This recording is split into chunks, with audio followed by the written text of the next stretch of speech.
Halo, selamat datang di channel Ruang Taktik. Di video kali ini, kita akan review kiprah Ten Hag di musim pertamanya bersama MU.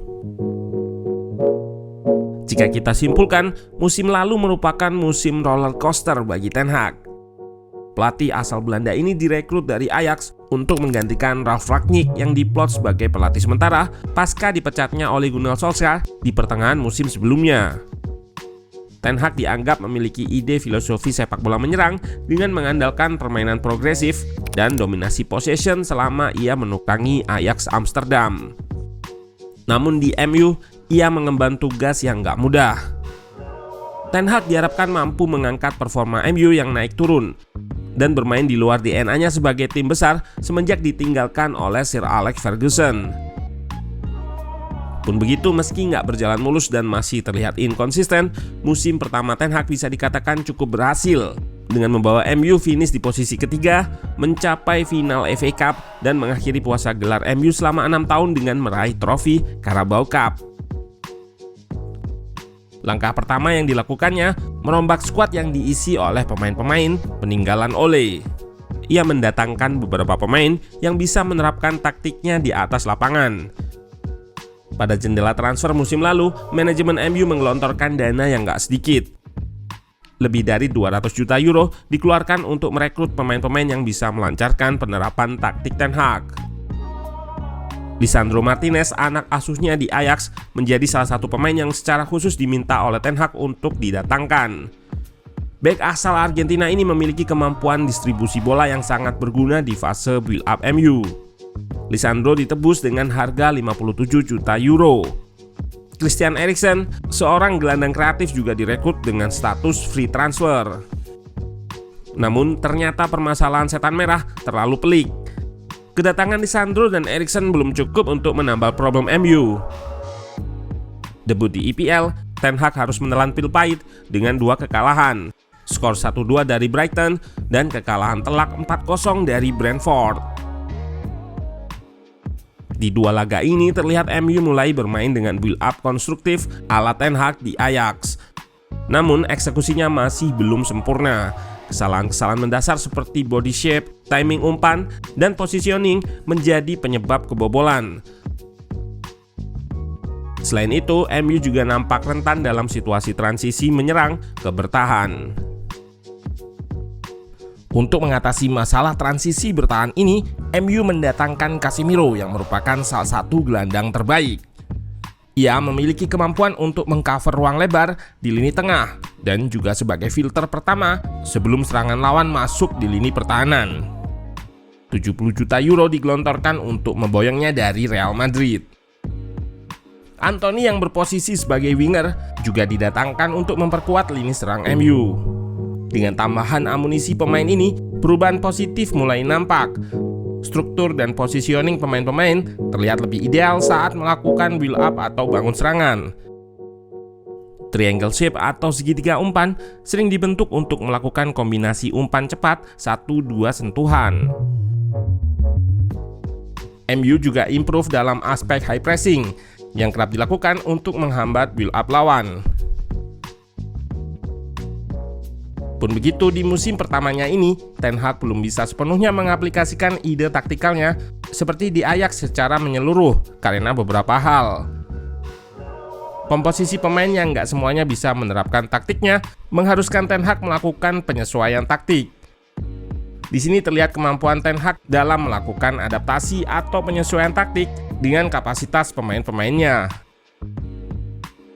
Meski selalu menggunakan pakem yang sama yaitu 4-2-3-1, dalam situasi tertentu Ten Hag bisa menerapkan taktik permainan konstruktif, dan di situasi yang lain ia bisa menggunakan pendekatan yang lebih direct, terutama ketika menghadapi tim-tim yang lebih dominan dalam possession, seperti saat mengalahkan Man City di putaran kedua.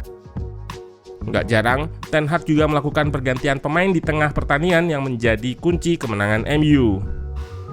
Taktik pressing dan counter attack cepat juga diterapkan oleh Ten Hag musim ini, mengandalkan penyerang-penyerang MU yang memiliki kecepatan dan memang sangat mahir dalam melakukan serangan balik. Karena dengan pelatih-pelatih sebelumnya, taktik ini sering digunakan sebagai senjata andalan. Di momen ini, Bruno dengan visinya kerap menjadi pemain yang mengirimkan umpan vertikal ke depan, dan pemain-pemain cepat di depan seperti Rashford dan Garnacho menjadi penyerang yang akan mengekspos ruang di pertahanan lawan. Selain kemampuan adaptasi taktik, Ten Hag juga dipuji karena kedisiplinan dan ketegasannya. Ia nggak ragu untuk menghukum pemain-pemain yang nggak disiplin, bahkan kepada pemain bintang. Di awal musim, Garnacho menjadi pemain pertama yang mendapatkan teguran dari Ten Hag karena attitude-nya yang di bawah standar.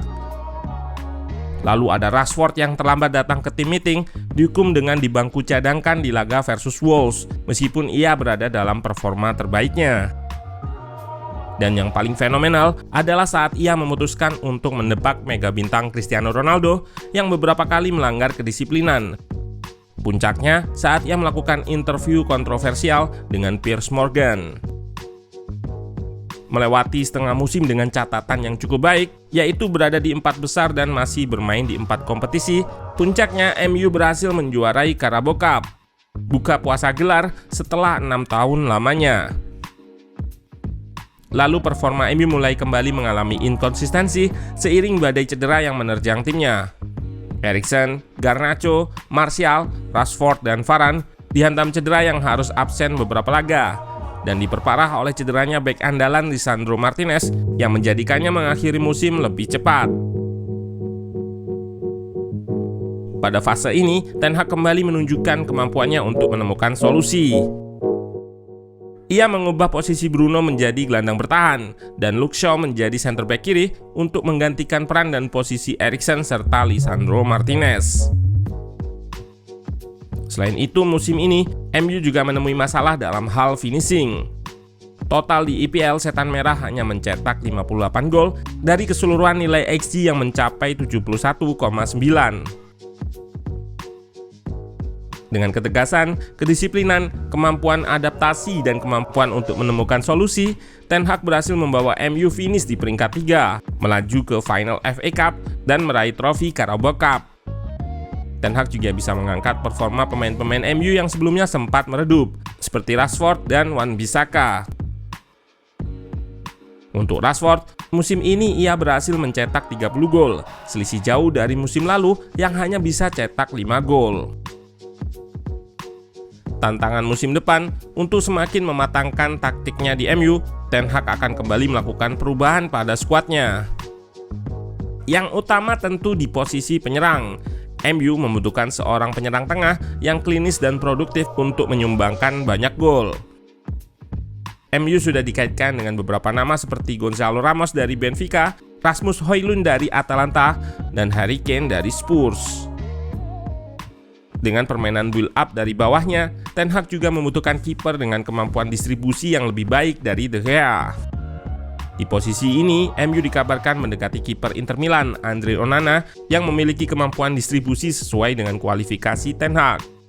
Incaran lainnya adalah David Raya serta Diogo Costa. Selain itu, MU juga harus menambah kedalaman skuadnya, baik dari segi kuantitas ataupun kualitas, terutama pemain di posisi double pivot sebagai backup Eriksen. Di posisi ini, Mason Mount dari Chelsea menjadi incaran, dan kabar terakhir MU sudah melayangkan tawaran kepada The Blues. Menarik karena Mason Mount bisa bermain di posisi attacking midfielder seperti Bruno.